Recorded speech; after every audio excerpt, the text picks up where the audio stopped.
بسم اللہ الرحمن الرحیم۔ السلام علیکم فرینڈس۔ آج ہم ڈسکس کریں گے بچوں کے لیے کانسی کے شربت کے بارے میں۔ بچوں کو کانسی کا شربت پلانے کی خطرناک نتائج کا سامنا کرنا پڑ سکتا ہے۔ بچوں کو کانسی کے لیے موزون شربت کون سا ہے، تفصیل اس ویڈیو میں دیکھیں۔ بچوں کے لیے زیادہ تر کانسی کی شربت خطرناک ہے۔ پاکستان میں دڑا دڑ بڑوں کے لیے جو سیرپ ہوتی ہے وہی استعمال ہو رہا ہے، کوئی روک تھام نہیں ہے۔ ان دواؤں سے بچوں کا نظام تنفس درہم برہم ہو سکتا ہے، ان کی دل کی دھڑکن میں بے ترتیبی، جھٹکے لگنا، نیم بے ہوشی، دمہ کی بیماری وغیرہ جیسی خطرناک حد تک مسائل کا سامنا کرنا پڑ سکتا ہے۔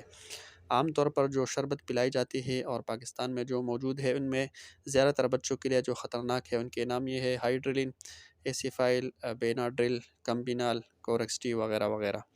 ان میں جو فارمولی ہے وہ یہ ہے: ڈائفینہائڈرامین، سوڈو ایفیڈرین، جو کہ عام طور پر ہر شربت میں موجود ہے۔ اس کے علاوہ ڈیکسٹرومیتھرپین وغیرہ بھی خطرناک انگریڈینٹس میں شامل ہے۔ اب 6 سال سے کم عمر بچوں کو کیا پلایا جائے؟ ان میں سب سے موزون شربت کا فارمولہ ہے کیٹوٹیفین، جو کہ اسموفین یا زٹوفین کے نام سے مارکیٹ میں موجود ہے۔ یہ شربت 6 ماہ سے بڑے بچے کے لیے سب سے موزون ہے۔ یہ نزلہ، زکام، کانسی وغیرہ کے لیے کام کرتا ہے۔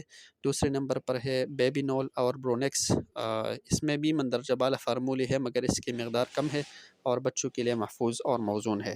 آئی وی لیف کے ڈراپس بھی محفوظ ہے، جو کہ نئے پیدا ہونے والے بچوں کو بھی پلایا جا سکتا ہے۔ شکریہ۔